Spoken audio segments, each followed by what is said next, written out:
I'm really excited to be here with Trish and with Josh, and we're going to have a great conversation. I want to just introduce you to both of our speakers, and then I'm going to step out, and then we're going to hear from both speakers, from Trish, and we're going to hear from Josh, and then we'll have a good Q&A, and we want to try and make this as conversational as possible. I'm Celine, to everyone who doesn't know me, and I am all the way from Dublin.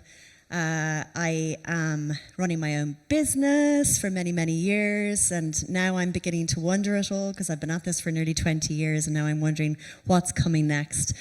So lovely to see you all. Let me just tell you about Trish and Josh. First of all, to have Trish here is fantastic. I know she's been here many times before. She is at the forefront of transforming how organizations are harnessing AI to revolutionize work. She is the founder of global consulting firm Owl's Ledge, creator of the Learning AI community, and product manager of generative AI enterprise solutions. She advises leaders on building AI-fluent workforces and orchestrating AI agent swarms for maximum impact. Does everyone know what AI agent swarms are? Well, we're going to learn. And just to say, in her current role at a major financial services firm, she is leading the generative AI enterprise solutions product team, which is serving 54,000 associates, 20,000 offices, supporting 8 million clients in North America. Her experience includes leading the firm's first development and deployment of generative AI, giving her unique insights into how this technology is reshaping workplace dynamics. So she is a real thought leader on this, and we're just delighted to have her here today. And I'm going to hand over to her shortly, but I just want to introduce Josh as well, because we'll hear from Josh after Trish. And Josh is also a pioneering leader, trusted voice in learning and development with over 30 years of experience.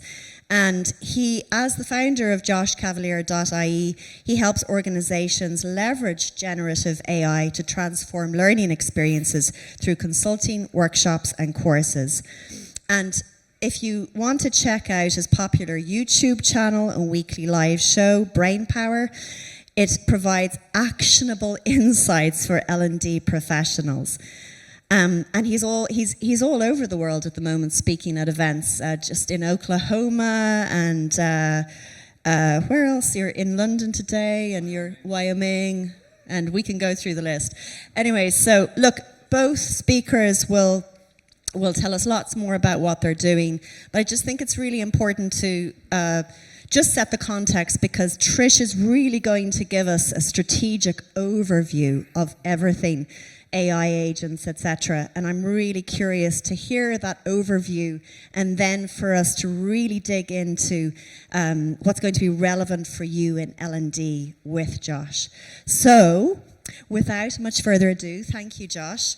I am just going to hand over to Trish to take us through AI agents, the great workplace upheaval, sink, swim, or swarm. Thank you, Trish. Thank you. Thank you, thank you, thank you. Thanks, Celine. Okay, it's after lunch. Everybody stand up, please. All right, I'm going to give you an activity, because of course, facilitation, right? I'm going to give you an activity in just a moment here. You're going to pick a partner, somebody close to you, and have a conversation about what's on the next slide. You ready for the next slide? You ready for the next slide? Anybody? Ready for the next slide? Okay, cool. This is going to be fast, man. Like, we're going to go through some things together today. All right, this slide here. December 1968, the mother of all demos. What was new that was demonstrated with these computing components? What was brand new that humans had never seen before in December of 1968? 60 seconds, talk to a partner. What was new, 1968, December?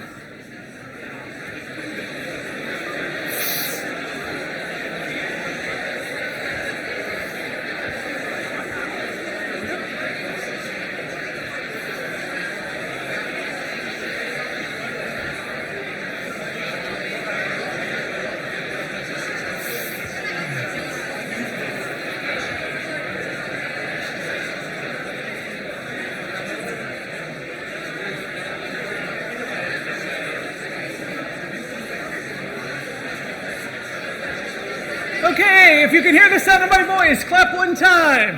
If you can hear the sound of my voice, clap 2 times. What was new? 1968. What's that? The word processor was new, yes. What else was new? The mouse, the computer mouse was new, brand new, never seen before. They don't remember why they named it the mouse, right? Why they named it a computer mouse. What else was new? Being able to see live input from a keyboard on a screen directly for the first time ever. 1968. Please go ahead and take a seat. So this was human-computer interaction. This is human-computer interaction from 1968 forward to now 50 plus, a half a century later. This is how we learned how to talk to machines, right? And now it's all changing. So we're moving from, so this was a presentation at Stanford University along with NASA from Doug Engelhardt.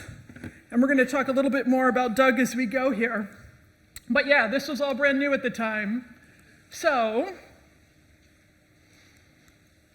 human-computer interaction. Okay. Modern computing, this was the start, and now we're shifting into getting into human and AI collaboration.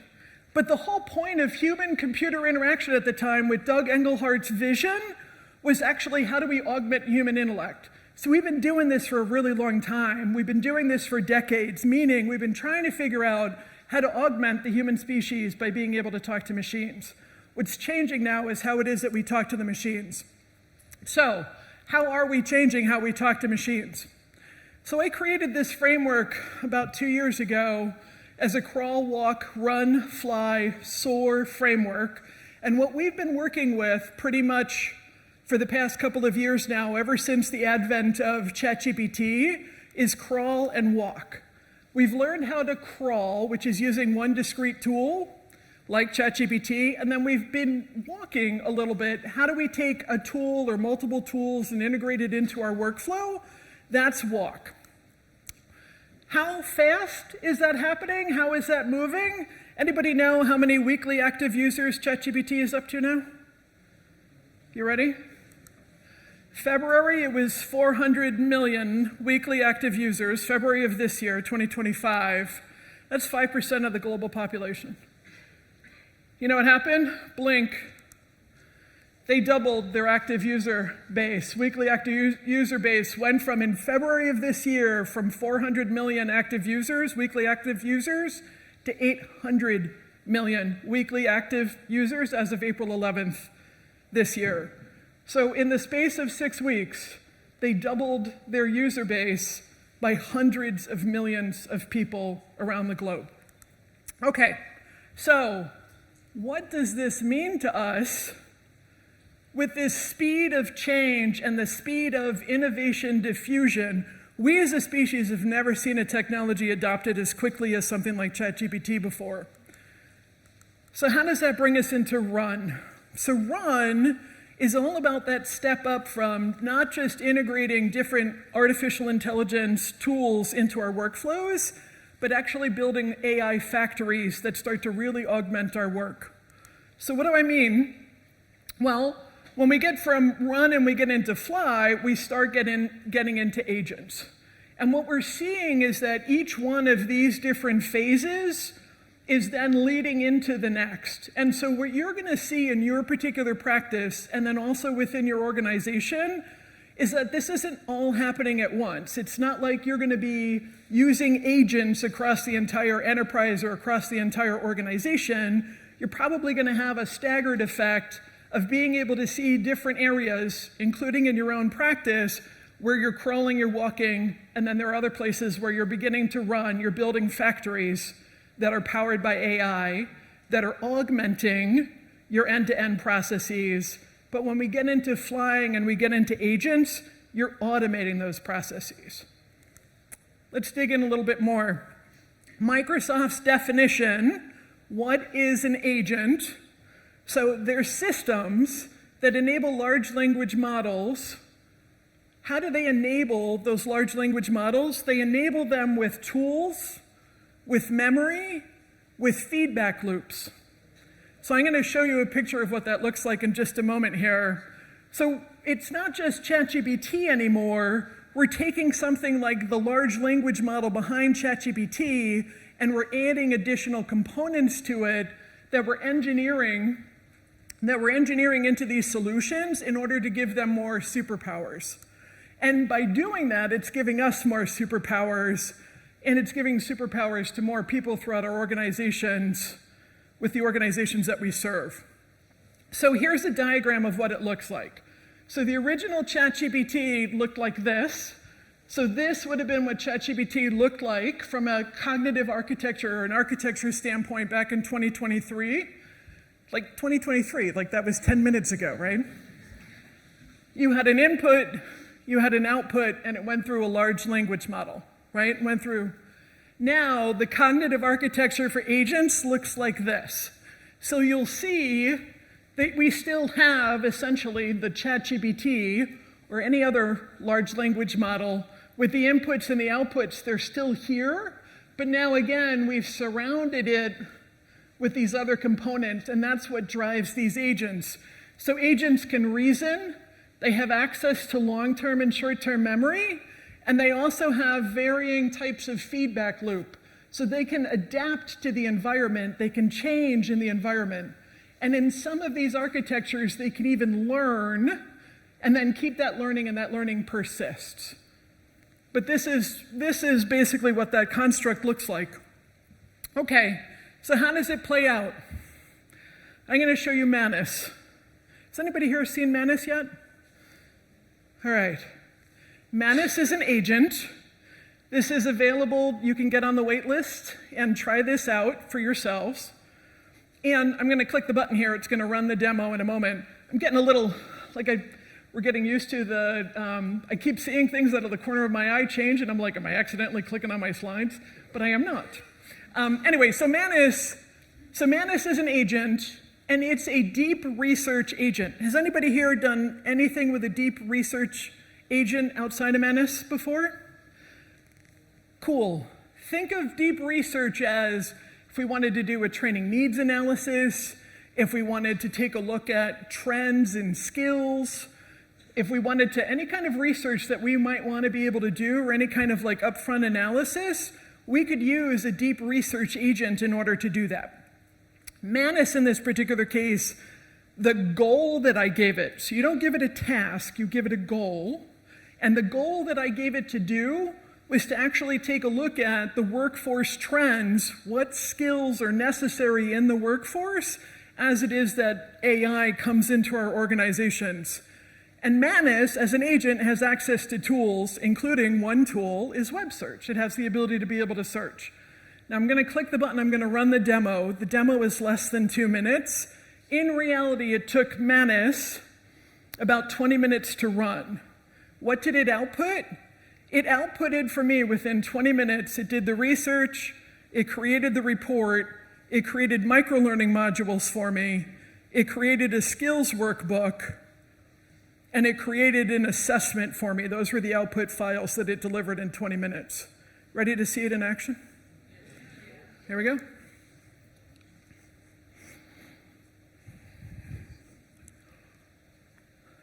So I gave it a file. I like to put my prompts together in a file, and then I'll attach the file and I'll upload it. And then I put in a custom prompt that just said, hey, I've explained in detail what it is that I'm looking for. Go ahead and run this analysis in the UK, again, on the future of skills, right? Especially as it comes to AI. This is all Manus. I have no fingers on the keyboard at this particular point in time. So we're watching it think, we're watching it plan the work, and take a look at the resources that it accessed. I didn't tell it what resources to access. Are these credible resources? Yeah. So in a moment here, you're going to see in the demo that I click on the little box down here, and what that's going to do is it's going to expand another window, another panel up on the right-hand side that's actually going to show you Manus working in its own browser and how it's actually reading web pages and PDF files. This is crazy, right? Watch this. So I expand it out.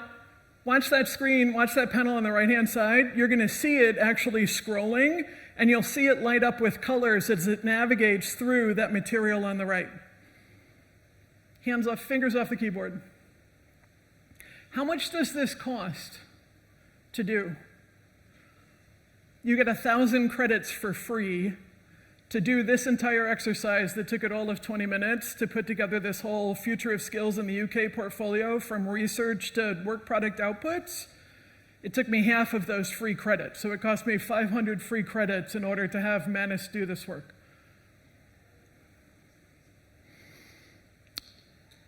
How are we getting our organizations ready for this?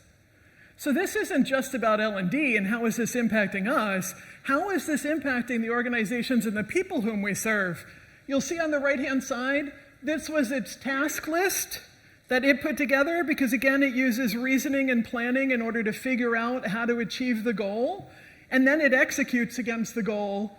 You'll see on the left-hand side, those are all the outputs of the files that it created for me. All right.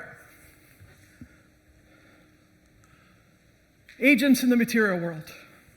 Let's take a look at more agents. So what does this mean to have an agent on your team?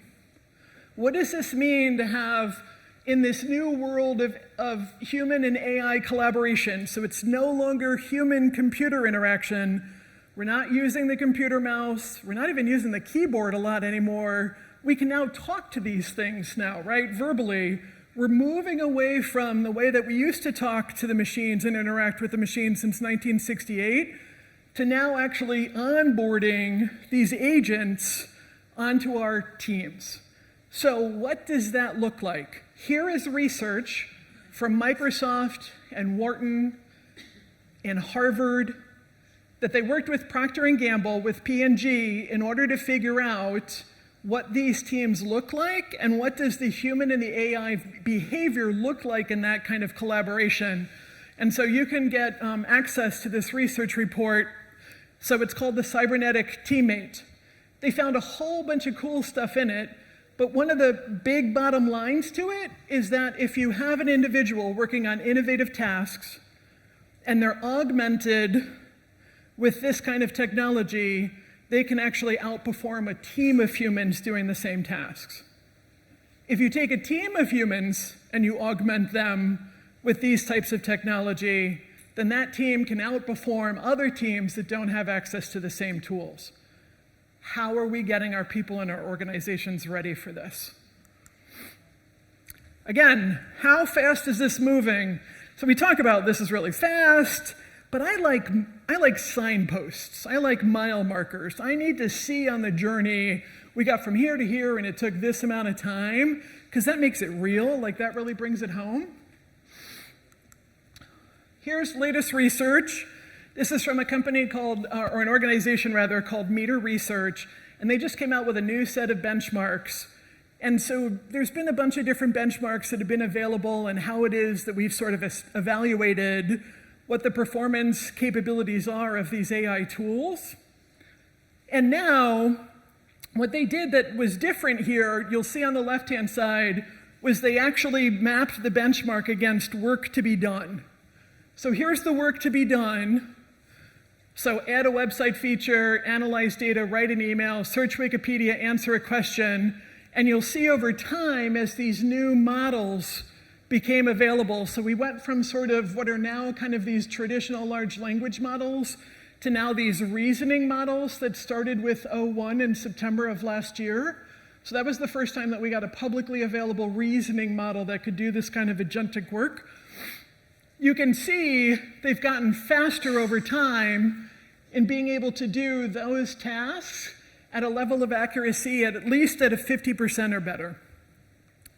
So you can see more from the report on the right-hand side of how, and then they measured people. How fast do people perform doing these tasks? What is the level of accuracy for the people? We went from, in September of 2024, we went from the AI's performance and capability, went from doubling every 7 months to it's now doubling every 3 to 4 months. So the conversations we're having today in April means that the technology is going to be twice as fast and twice as capable by the time we get to July. 3 reasons. We've got Moore's Law, which we've had since the 1950s. And so this is where we've kind of come up with, hey, these machines are getting better, computing's getting better. At least over the past couple of decades, we've had it mapped to about 18 months. We're now going from every 18 months to every 3 to 4 months that it's improving twice, right? Like it's doubling in its performance. We also have Wright's Law now, which is the more that we produce these things, the cheaper the cost. And so the cheaper the cost, the more the innovation. That's why we're suddenly seeing things like Manus available for the cost of like nothing.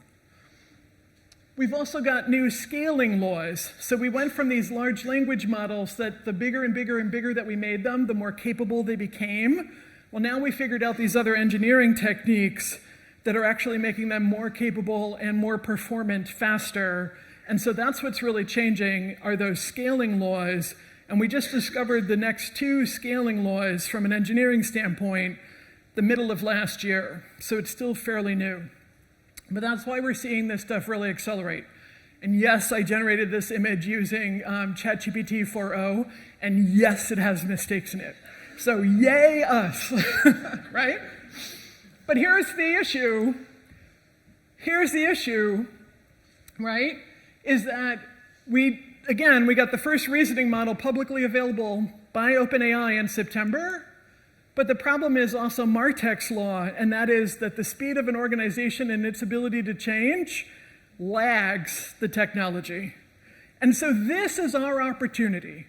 This is our opportunity in the L&D function. How do we help our organizations and our people pivot and learn how to surf with these new technologies so that we can continuously adapt? This is what true continuous learning is all about, is adaptation, to be able to move faster with this rate of change. So it's redesigning work.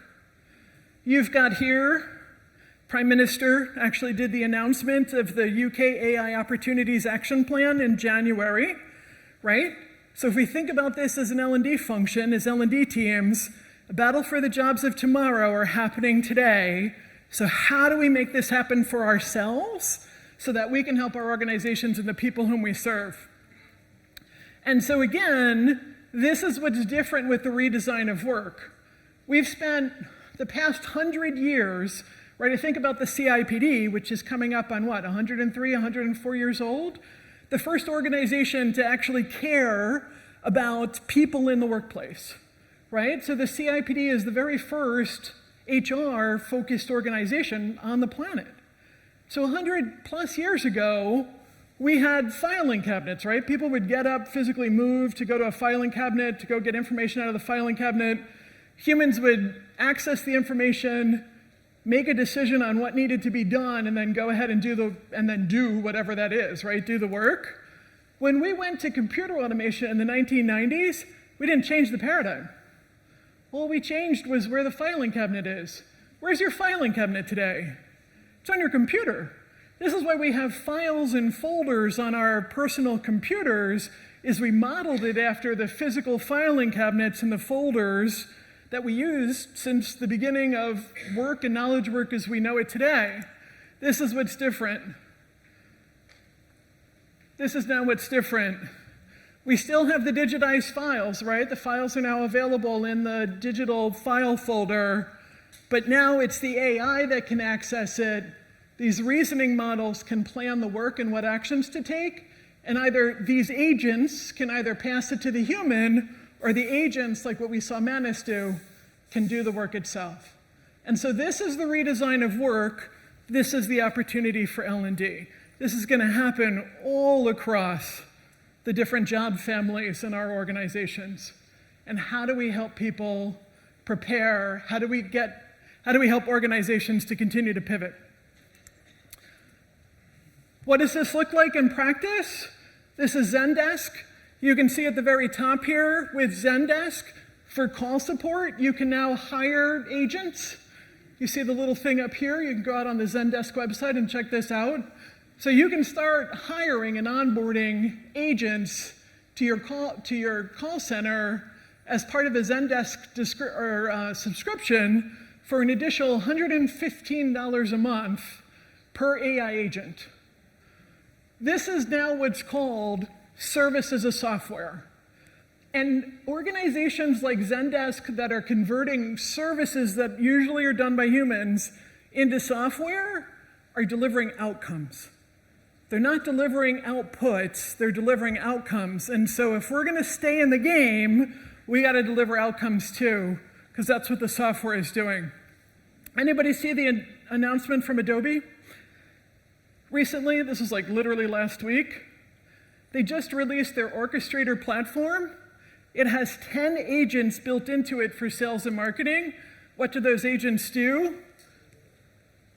Not tasks, that work, those workflows.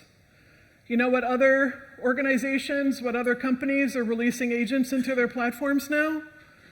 Any of these guys look familiar to you? Are they in your organization? When are agents coming into your organization to redefine the work? And how are we in L&D going to pivot so that we can serve? So, digital masters versus digital disasters. George Westerman from MIT talks about that 80% of any of this tech transformation is actually down to the humans.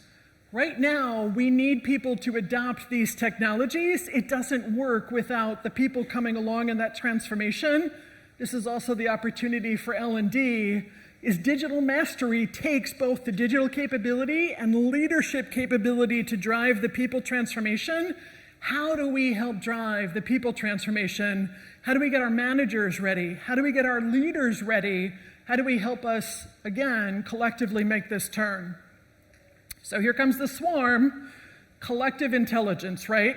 How do we have in this new model of human plus AI collaboration being able to swarm together with capabilities that are both machine-led and human-led? And how do we then work on this mandate? You've heard this over and over again already since this morning, since the keynote, and that is we've got to develop our own AI skills and capabilities, but we also need to get not only the organizations ready, right, that we serve, but how are we developing an AI-ready workforce so that people stay employable? People, our people, us, families, communities, society. How do we make sure that our organizations can compete in the marketplace? This is the new area. This is, I would position it's not new. Driving these kinds of outcomes are the type of value that we need to achieve. And then how does that then drive our economies, right? As countries, as nation states. How do we make sure that we've got the right talent that's able to do this? So are we gonna sink? Are we gonna swim? Or are we gonna swarm, right? So sinking is do nothing. Swimming is we do a little something, but we go, we'll kind of wait and see. We'll do a little bit here and a little bit there. Swarming is engaging. It's starting to figure out how to really leverage these tools. I've got a new book that's coming out. This QR code will get you to a bunch of resources, including access to this presentation. As a chatbot assistant, you can interact with the content, have a whole conversation. You'll also have access to all the little demos. And I'm going to show you one last couple of things here as we go ahead and close out and transition over to Josh. But the book will be out next month. I've also put with the QR code, you've got access to some of the first chapters, so you can take a look at that to figure out what does sinking look like, what does swimming look like, what does swarming look like, and how do we start putting these things into real action. And we're falling down on the job, right? If we know that the productivity gap is happening because we need workers to be able to leverage these tools, but only 18% of workers feel like they've got the right training in order to be able to do that, where are we in this equation? We need to step this up. I've been talking about this here at Learning Tech for 10 years. 10 years. This is me in 2019. Outcomes, outcomes, outcomes. Smart activities augmented by AI. How do we deliver value faster? And now it's more value faster. I've got a little exercise in here for you. When you get access to the presentation materials, again, they'll also be available at that QR code. Like when we think about public services, when we think about the NHS, even if we were able to augment or use agents in the NHS, and of course they're working on this, they're redesigning work at the NHS, it's not enough just to get 20% efficiency. What you want are better health outcomes, right, for the population. So it's the outcomes that really matter. All right, last couple of things. Start here. These are the entrenched challenges that we've been dealing with for decades. Stop it. Stop it. If you want a concrete place to start, this is from the Learning and Performance Institute. This is the latest top 10 list of learning leader challenges. Some of these should look really familiar. We've been dealing with them for a really long time, like measuring impact. Well, one of the things that I'd like you to do is figure out what are the agents that you're going to onboard to your teams right now to figure out how to solve these problems. I've got another book that's coming out with Patty Phillips and Jack Phillips of the ROI Institute. I wrote out of 30 chapters on measurement and evaluation and training, I wrote the only chapter on artificial intelligence. It not only teaches you how to do the analysis using AI, in this case agents, but also how to use them in order to tutor you so that you can get better at the measurement impact. So the last couple demos here real quick. I've got, this is Google, just released for free in the States. I don't believe it's available yet in the EU or in the UK, but it's coming. And this is a free data scientist, AI data scientist, that you can now use. Again, ethics, data privacy, all of that applies, right? So we've got to be smart about how it is that we're using these tools. But you can now work with this AI data scientist in order for it to actually do the reasoning and the planning of your research report. So you see me talking to it in the prompt on the right-hand side. It just planned out the whole work. All I did was I gave it de-identified, so anonymous participant scores, pre-assessment, post-assessment, and then post 30 days. And what I want to know is statistical significance, right? Like, does it matter? Did my training program actually work? Is it likely to have the impact? And so this little AI data scientist agent planned the work, not only executed the tools, it's actually coding and building the tools that it needs to execute against its plan. This is free. How many people here have a Gmail account? Yeah, you've already got access to this. So once we have the agent output, how do we have a conversation?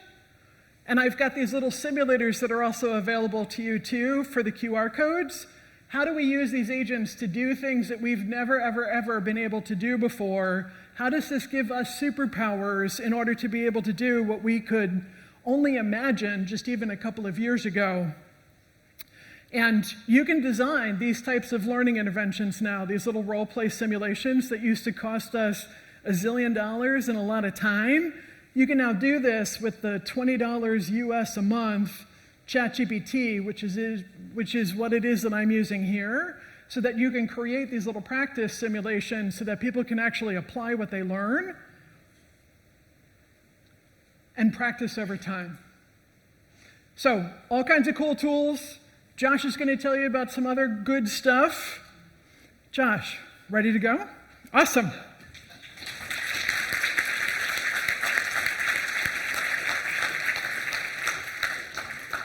Ready? Thanks so much, Trish, and I'm sure there's loads of questions for Trish. Hold them, and we'll come back to them after Josh. So passing over to Josh. Welcoming Josh to take us through the Human AI Task Scale, a roadmap for smarter AI workforce integration. Buckle up, everybody. How we feeling?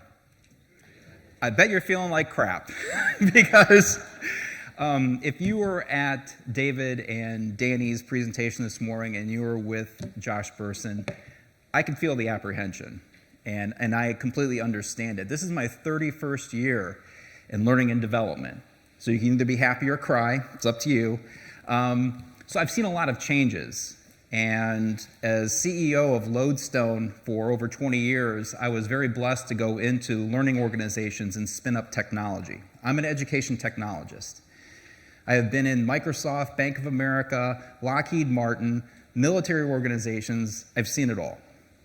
And throughout my whole entire career, I've always tried to build a bridge between machines and humans and understanding that relationship when it comes to human performance. And so what I want to present today is hopefully a tool that you can use as we move forward. Because it's one thing to go ahead and talk about agents, but it's another thing to actually go ahead and understand where you're currently at, both as a professional and the people that you serve. And there's a harsh reality, and Trish alluded to it, that there's this drag that we feel with what's happening in AI labs and what is occurring within our organizations. So with that, let me get into it. You know, we have this relationship between humans and machines. It's always been there. And this was not intentional, but as I was looking at my presentation, I'm like, hey, I gave the robot a smiley face and the human has nothing.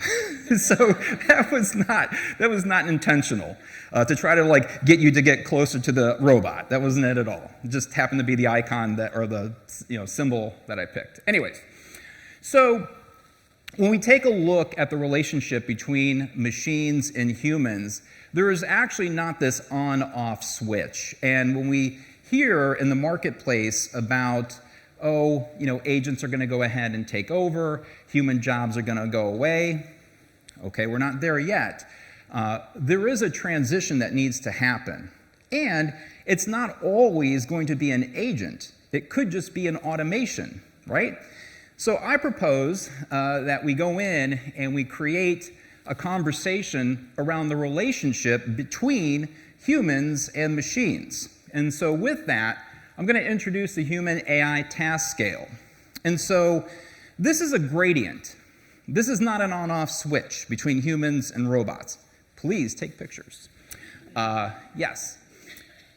So when we take a look at a human over on the far left-hand side, in regards to task completion time, well, there's only so much performance you can get out of a human. And obviously the conversation is around productivity and increasing that productivity with agents.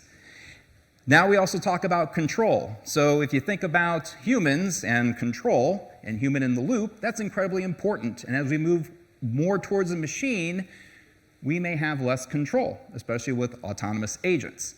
And so there is this gradient in between. So we all know that AI is here, and with the statistics that you saw this morning about how many CEOs want to integrate AI, extremely large number, 92%, we know that business evolves. Where's L&D, right? L&D must evolve. And you heard about it all this morning. Kind of freaky. No doubt about it. When everybody says L&D should change, how should it change? Well, I want to get into it. But and I thought about this. I was just going to go ahead and tell you. I'm going to ask your permission. Do I have permission to go ahead and tell you how L&D changes? Okay. Thank you. There's only like 5 people are like, sure. Okay. So we've heard that in regards to the centralization of L&D, that it's going to go down into the function. I firmly believe that, okay? And so L&D is actually going to change into human-machine performance function. It's not going to be L&D anymore. It's going to be this relationship between humans and machines in all various formats. I'm not even talking about robots today, right? So there's this dynamic that not only do we have to navigate as individuals and as professionals, but also the people that we serve within our organizations. And so the human-machine performance function is going to rise up, or it's going to evolve from L&D. And so, when we take a look at, and Trish, again, alluded to it, the number of agents that are going to be in place within specific functions. So with sales, agent force by Salesforce, within production, within legal, within customer support, agents abound all over the place. And so, how do we manage that as professionals? Well, there's going to be a separation. And I believe that as professionals, things are going to move and switch and change as far as the direction that you want to go. Do you want to focus in on the function and the relationship between humans and machines? Or do you want to focus in on the tech stack and the way that agents work? Now, again, this could be a mix in between, but I do believe that there's going to be this dynamic between working with a function or working with a machine and then the collaboration between them both, because things move fast. And so how do you manage this dynamic? And so there's going to be this constant feedback loop that's happening with IT or with the vendor that has these agents and how the agents talk to each other and how that progresses. So, what does that mean for you? Well, I think the role of an instructional designer is going to change to a human-machine performance analyst. You heard this morning about the role switching and changing. This is where I think it's going to go.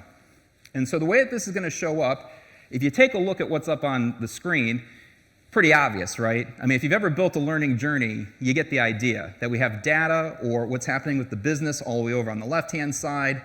And then through the work that we do, we put together learning journeys, we try to increase performance, and we measure off the back end. Well, a lot of this is going to be automated.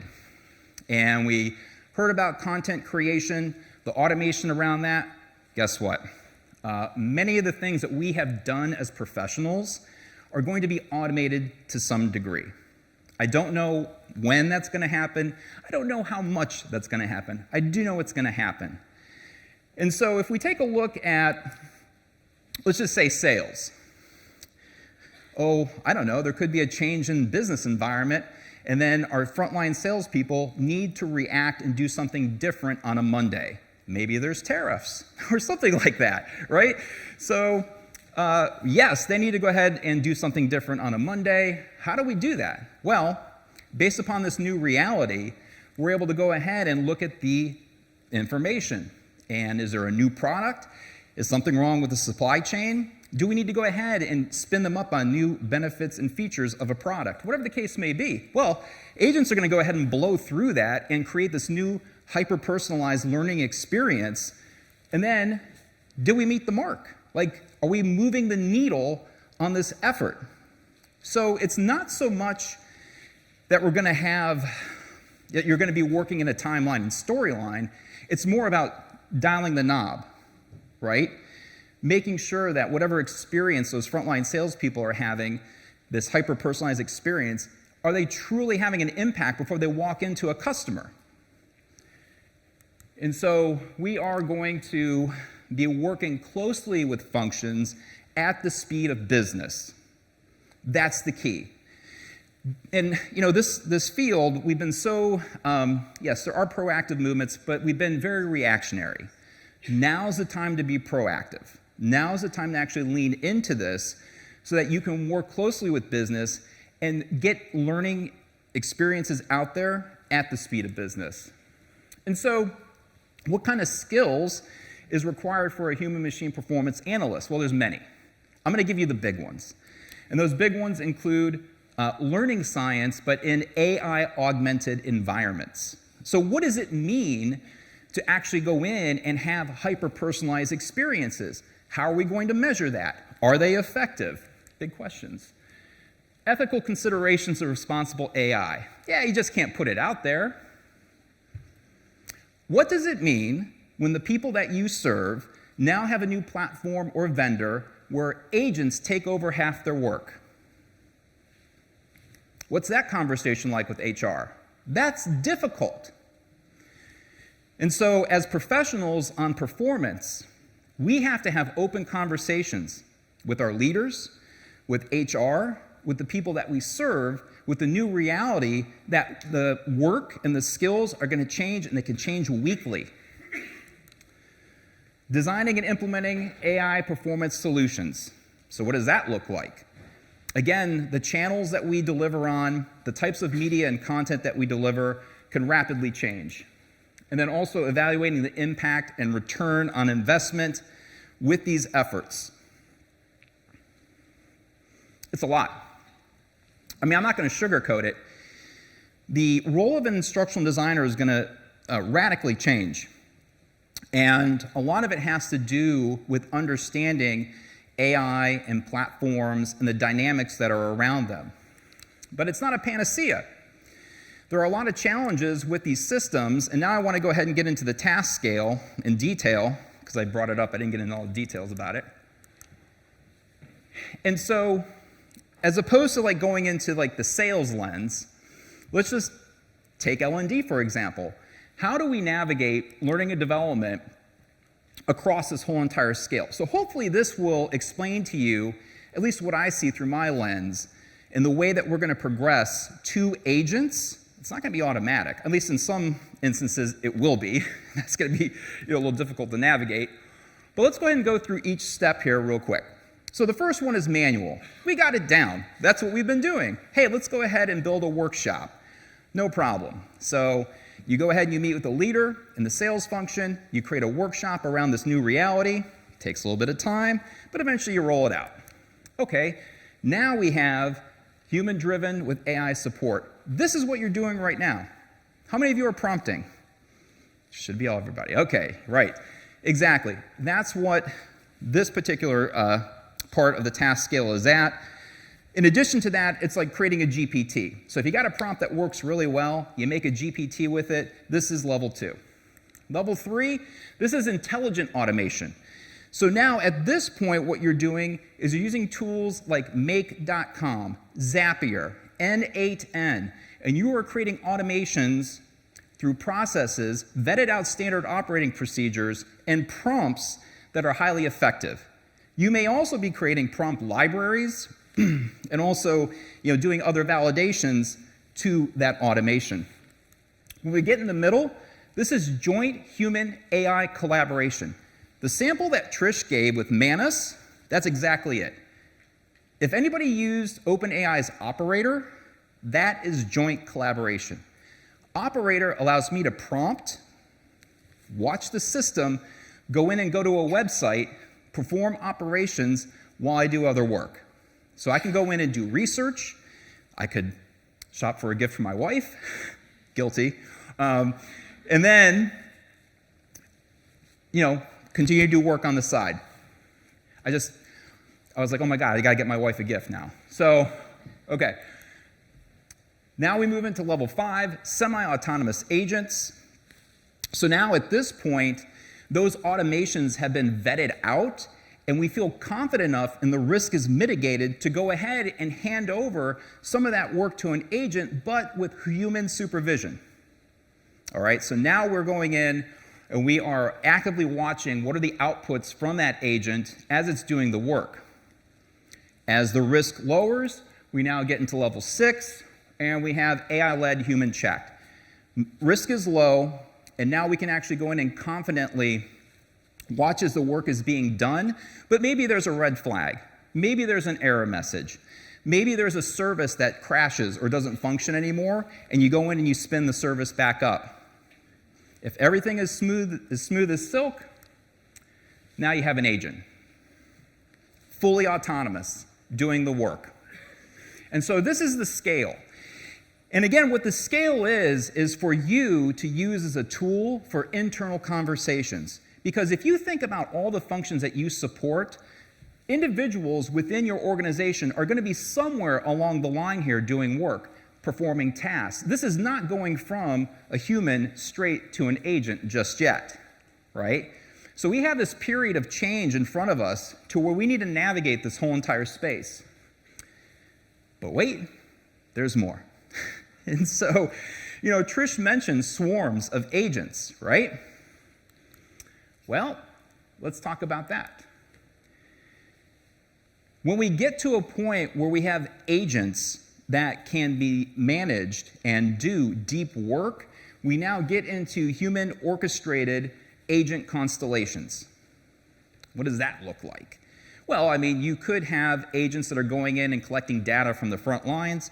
You could have agents going in, creating hyper-personalized learning experiences, and then other agents going in and vetting out that work. It could be even as simple as one agent going in, looking at a multilingual delivery. You have a transcript being translated, and then you have a team of agents vetting out those transcriptions and making sure that the language is localized. That would be a human orchestrated agent constellation. Number 9 is agent-agent collaboration with human governance. Now we're getting in deep. Now these agents are starting to talk to each other, and it could even be cross-function. And so when you have data or you have information that's coming from the front lines and it needs to be actionable, these agents can now talk to each other. But again, it's over human supervision. Like, do we have any kind of incorrect information coming from the front lines? Are the automations or are the learning experiences truly hitting the mark? And if everything's flowing just right, you can have whole entire agent ecosystems. This is the swarm. All right, so this is what Trish was talking about. But if you take a look at the illustration, at the meta level, there is still human in the loop. There is still policies. There is still things that are going on with the business at scale that needs to be decided as human. And that's the thread. You notice throughout this whole entire explanation of the scale, there was human throughout part of it, except for that autonomous agent. But even then, technology can fail. I'm really pragmatic, and I'm a realist when it comes to this technology. And so hopefully, as I went through and talked about this scale, you would recognize, where are you at on this scale? Are you prompting? Are you doing automations? Are you building agents? And this is what the individuals that you support are going to go through also. These are the conversations that your leaders are going to have in regards to the systems and platforms that are currently in place. And so, as we move forward rapidly, hopefully now you have a tool to help with that conversation. I got a book coming out in November. I talk about the human AI task scale in the book. The book won't be released until January in the UK, but you won't have to pay a tariff on it because it's going to be printed here in the UK. So that's cool. But again, it's really funny because people are like, hey, are you sure you want to write that AI book that's going to come out in November? So I was like, wait, hold on. The one thing that doesn't change is we're human. And that's the arc of the book, is how do we as learning and development professionals transform into human-machine performance analysts? And that's what the whole book explains. So, we have to go ahead, and I think as a community, we have to build spaces where we can have these conversations as we evolve and change. It's really important. Also, I'm concerned about mental health, just in general. And I think that you have to have or create spaces to where your associates, your leaders, IT, whoever's implementing AI, have conversations about roles and how they're going to change, because it's going to happen rapidly. Thank you so much. I really appreciate it. Let's connect on LinkedIn. If you want the deck or you want this presentation, just connect with me on LinkedIn. Hit me a DM. I'll be more than happy to send it to you. And with that, Celine, I think we can have some Q&A.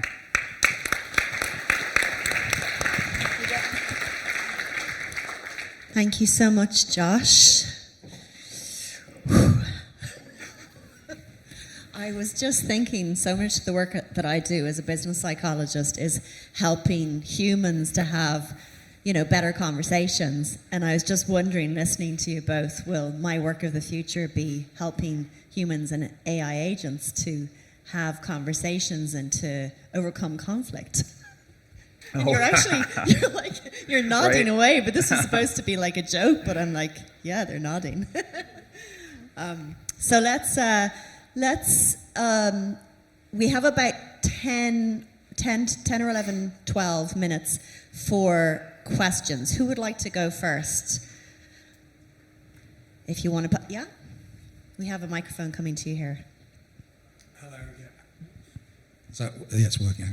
Absolutely fascinating, mind blown. I guess at the start, Trish, I think you were talking about onboarding AI into a team or to business. Mm-hmm. Can you explain a little bit more about that? I'm not sure if I understand that thoroughly. And how does that relate perhaps to what we were going through then? Yeah, so it's a really good question. So how are we onboarding? How do you onboard agents? Oh gosh, the lights really came up. Thank you for that. But can we? Thank you. Thanks, Ro. how do we onboard agents into a team? So one of the challenges that we have is who does what work? So what work should the humans do? What work should the AI do? And then, I mean, really, what you were just reflecting on is like, how do we get them to play nice together, right? So if we think about that, like if we start to think about like, these are entities that we are onboarding as collaborators into these teams. Now, I'm not trying to personify, right? Like, I'm not trying to, because there's a whole other side of automation bias, and there's a dark side to this too, like recognizing that there's a potential dark side to all of this, and that is, when is far too far? But from an idea of like just having them as collaborators where we're going to delegate work to them, what is that delineation of the work? So one of the challenges that are happening in organizations today is they're trying to throw, again, we heard it from like Josh Burson, we heard it from Danny and from Dave this morning, like, these organizations, productivity, what's happening in the world with the economies, right? Like, they're trying to figure out where it is that they're going to cut costs. And so in some of these cases, they're looking at agents as silver bullets, and they're just trying to assign all of this work over to these agents. But there really needs to be more like an idea of appropriateness. And once we know the appropriateness, how are we going to stand up those teams and onboard those teams and then help those teams with performance? And it's probably going to go back to like the Tuckman model, right? So I mean, that whole idea of forming teams coming together and then storming and going through those, those periods. Like what Josh was talking about, like no joke, this is a big lift on our mentality, our emotional needs, our organizations, and the people whom we serve. As it is that we're standing these things up, we're going to need to be attentive to people's well-being and their mental health as well as our own as we continue to go through this. So that would be kind of the scope of onboarding or some ideas around onboarding. Is that helpful? Yeah? Thanks for the question. And then you also have to look at standard operating procedures. Yeah. So if Adobe or Salesforce or ServiceNow or Workday, they have these agents and they do this work, that doesn't necessarily mean it's going to conform with the way that you do business, right? And so what's the rub? And how does that show up? Are you going to just like lay down and now the company, we're going to now do it this way based upon these agents? It's a good question. I don't know how it's going to show up, but that has to be evaluated. And so there's a vetting process with these agent platforms. And then also, what does it mean with our current workforce? If we bring on board a ServiceNow or Workday or Agentforce with our current sales team, what happens to the sales team? What's that dynamic? What if okay, we have to go and get rid of half of the sales team now because it does all this work? What happens with morale? Right? And that's, so there's going to be this dynamic within HR that we need to navigate, and we need to make sure that individuals understand when their roles are going to change with this new reality. And what does that look like? That's not an easy conversation, and I don't have an answer for that. And then this is where reskill and upskill and outskill are going to really, really matter, right? Like we've got to be really good at our game. If we're going to help people move to another part of the value stream, we've got to really be able to help people in a meaningful way. That's going to require measurement. That's going to require, not tens of thousands of assets on a content library on the LXP. That's not going to get the job done. Like we've really got to step up and be good at our game if we're going to reskill people and then redeploy them to other work that is going to come on board. And this is, and again, I want to make sure that Josh and I have said this very clearly. This is difficult work, right? And we both believe this is a calling. Like this is the opportunity for L&D to really step into this, because the world and society needs us to be able to do this again, to be able to keep individuals, families, communities, human society, and help our organizations compete in the marketplace. Like, this is, I think, what it is that we as an industry are meant to do. Thank you. Do we have another question? Hi, thank you. It's really brilliant. Enjoyed it very much. If we believe it's different this time, technology is going to have a different impact this time from all the other times. How do you persuade L&D and the chain upwards that that's the case and that they should really step up and treat this differently this time? It's a really great question, Carolyn. So how do we, if this is really real, right? If this is for real, and not like, I don't know, the metaverse, right? Like, is this going to be like the flavor of the day and then it's going to go away? Oh, the metaverse is going to come back around again too, but that's another event for another time. We're going to see AI and the metaverse converge. But if this is for real, right? Like all hands on deck, this is the revolution and this is really disrupting work and organizations and the way we work. And I believe that it is. And how do we then get people to come along? Anyone here know what the law of innovation diffusion is? Does this sound familiar? Where it is that we know that not everybody comes along on the journey at the same time, that we need to have like the early adopters before it is that we can get into the early majority that start to climb kind of the hill. Right, so we've got, if we think about standard deviation, if we think about the bell curve, like 60% of the people are waiting for somebody else to do it first. And so then the first thing we got to do is we got to get that first 12 to 15% of a population to do it first. Then that starts to get the early majority to start coming along on that journey. And that pulls the people that are kind of the last to go, that are really resistant. They're going to do it last because they want to see everybody else go before it is. And so I think that's how I typically focus my efforts, is how do we stand up that early adopters, get them as early champions right into the organization, showcase them, other people see, that starts to inspire the early majority, other people start to go along with that, right? Go along with the early adopters. And eventually you have to get to a point where you're like crossing a chasm. So within L&D, not everybody's going to be ready to go at the same time. And so honoring that, but man, we got to move. We got to move quick. And so you have to think about, where do you want to be in this bell curve, right? Do you want to be like last to go? I want to watch everybody else do it. I'm going to say no. And you're probably not in this session because you believe that. But yeah, we're not going to bring everybody along at the same time. Josh? I just gave you a rebrand, right? So you're going to go to a leader and say, well, L&D is just L&D 3.0. No, I'm a human machine performance analyst. Well, tell me more, right? You're changing the conversation, and the conversation needs to change. And you're going to be able to go ahead and frame it in such a way to where performance is still front and center, but it's that collaboration between humans and machines that needs to be part of that. And I'm not saying, like everybody here, your skills that you currently have, obviously they need to change, they need to switch. And that's going to take some time, but the conversation starts now. And it's really the realization and actually the acknowledgement to your leaders that, yes, I know that you're going to adopt these platforms that have agents, but you know what? We're ready. We can take this on. Mm-hmm. Listen, you are the captain of your ship, right? I mean, you need to be able and be proactive about this. Do not be reactive. And I hope today that you take some of this information and you go back and you begin that journey. Because you can't do business the way you have been doing it. As a professional, you're going to have to switch and change the conversation. And my hope is that you, as a community, continue to move forward in a positive fashion. I mean, I care about everybody here. Mm-hmm. And as a professional, if you don't think you can roll with the changes, then maybe you need to rethink what you're doing. I hate to say it, but that's the current reality. You hear it over and over again. I just hope that, between Trish and I and everybody else here that are speakers, that we're giving you tools to navigate that new reality. And I'm really curious, before we move on to the next one, just a question for you all. How many people here, by show of hands, saw something surprising today between the conversation Josh and I? Had you seen agents before? Yeah.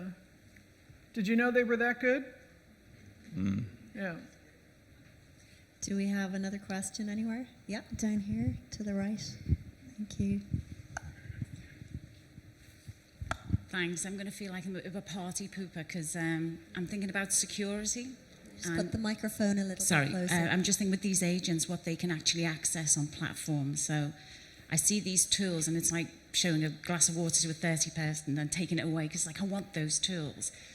But integrating them into our systems and, the security, the ethics, what people can access, and then also people putting our data into those tools. It might not be an answer, a question you can answer, but more of an observation. Yeah, it's a really great question. So what about security? What about integrating them, right? So it's one thing to see them in a demo. It's another thing to actually bring them into an organization and have them be not only performant, but safe and secure with appropriate access to data and not access to, other sources of data, right? Like, how do we make sure that they're within a controlled environment? So I live a dual life. My consulting firm, Owl's Ledge, just turned 22 years old this month. But I've had my first job in 20 years. For the past 3 years, I went into another organization, the financial services firm. So highly regulated industry, highly regulated industry. And so I lead a product team, and we lead the generative AI enterprise solutions portfolio. The most difficult thing about this is not the technology. It's the people, and it's being able to make these things work within organizational constraints, including the security, including the access to, or not. And so that's where the real work is. And I think that's really where, again, the opportunity for L&D really aligns. And this is what I meant about George Westerman's work with MIT around digital mastery, that it takes both the digital capabilities, having access to these tools, but also the leadership capabilities. Our leaders don't know how to do this. Our IT departments don't know how to make these things safe, right?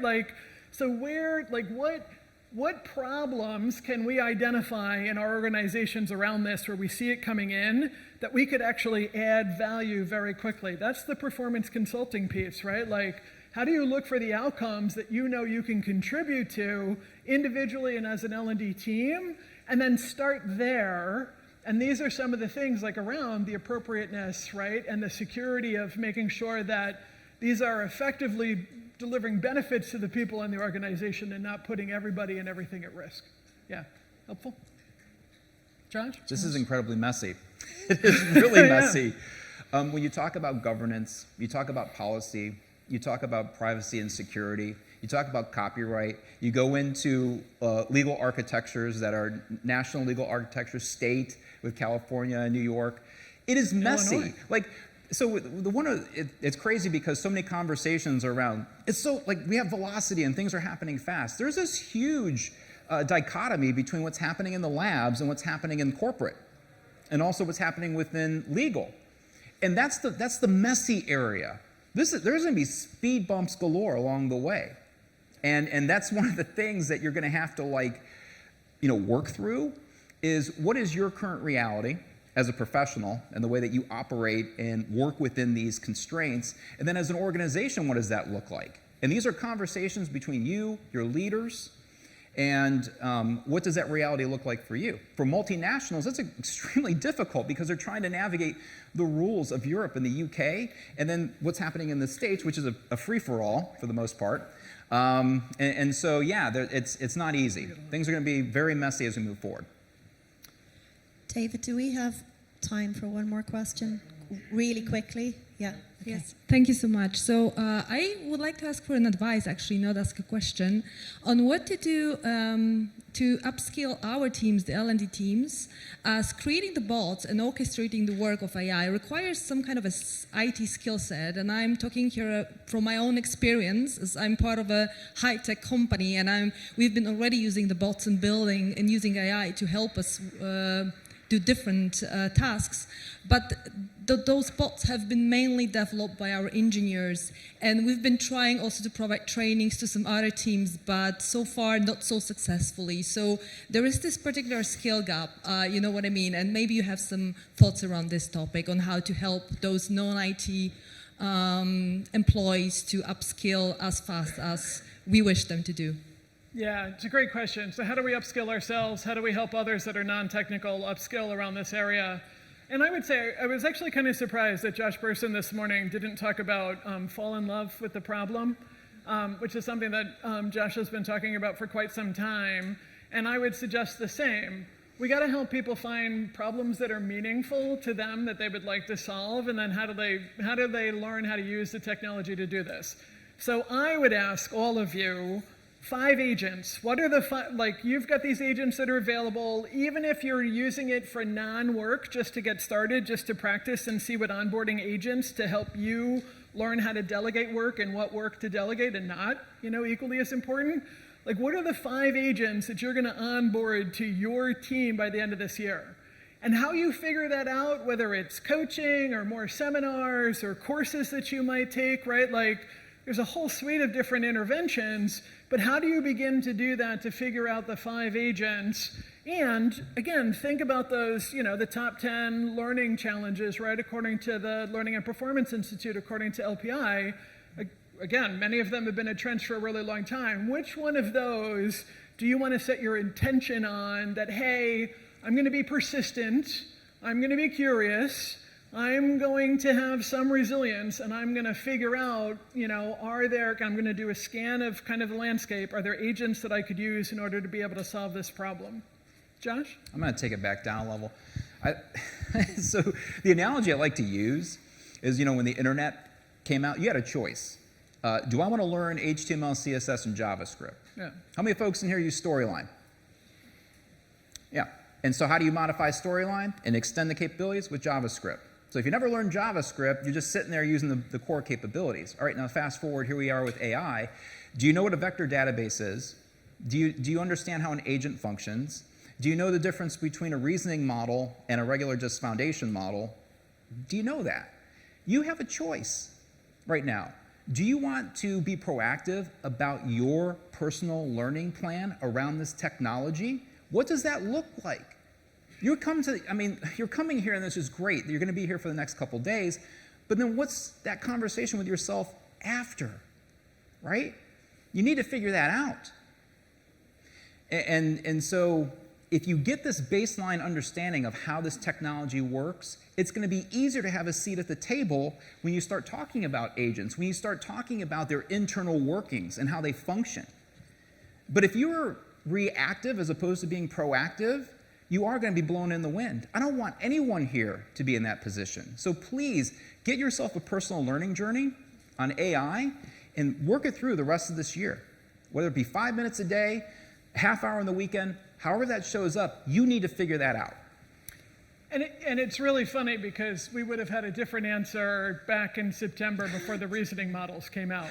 Now it's so easy and this stuff is so prolific and so kind of like it's Googleable, right? Like, it's pretty straightforward to find. And again, Josh and I like an abundance of resources to be able to get you started that are available today, right now, for free at those QR codes, because this matters to us, that it matters to you, so that you can keep doing what it is that you're doing and support yourself, your family, your community, and join us in supporting society as a whole as we go through this transformation.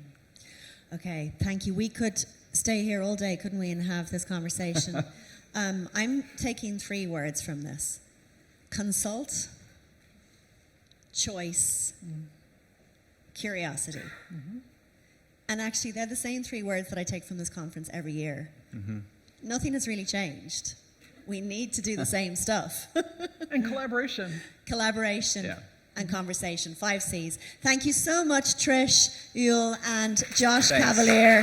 Thank you, everyone, and enjoy the rest of the afternoon. Thank you.